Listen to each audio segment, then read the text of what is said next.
All right, Cody, third Bellator fight. You feel like you're kind of getting in a rhythm, racking up these appearances one after the other? Yeah, I feel like I'm getting comfortable here. It feels like home. Yeah, for sure. And how did you spend the time off? I know Bellator kind of was on a little bit of a hiatus, so you just try to stay healthy, stay active?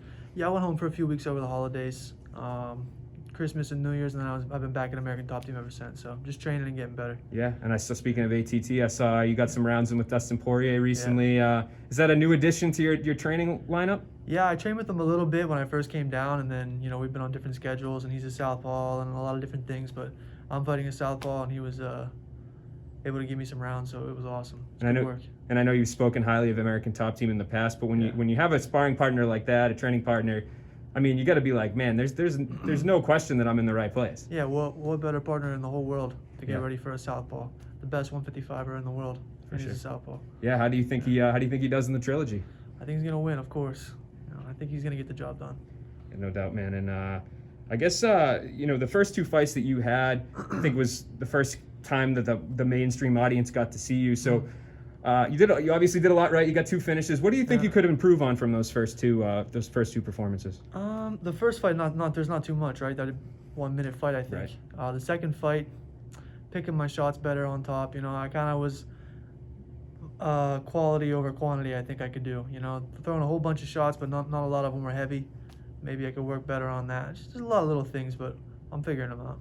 And last time we spoke, you said you kind of wanted to get a TKO on your resume. Now you're split. Yeah. Got a TKO submission. Yeah, I need a knockout. What do you think the tiebreaker is? I need a knockout. Another I need one. a clean knockout. Not a TKO, but a clean knockout. Maybe a head kick. Ooh, that would be something. And Nathan Ghareeb, have you studied him, or do you let your coaches watch the tape? How does that work? A little bit of both.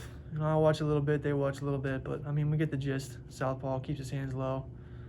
Maybe a little bit of a wrestler, but I like the matchup. Yeah. Do you think it's where do you rank him compared to your other two opponents? Do you think this is the best guy you fought? I don't know. Maybe not.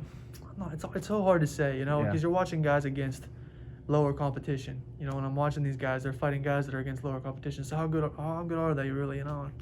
I'll let you know after the fight. Sounds good. And for a guy like you that's trying to get wins, but also develop at the same time and get those in-cage experience, I mean, when you go into a fight, are there certain things you're like, man, I might take a little bit of a risk to try to practice this in the fight, or is it just straight, I got to win?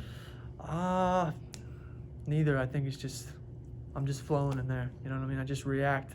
I don't ever think about throwing this shot or getting this takedown. It just happens. Gotcha. And last question, this is the first fight of 2021 for you. How many times are you looking to fight, and kind of what's your short-term goal here in the new year? I'd like to fight 4 times this year.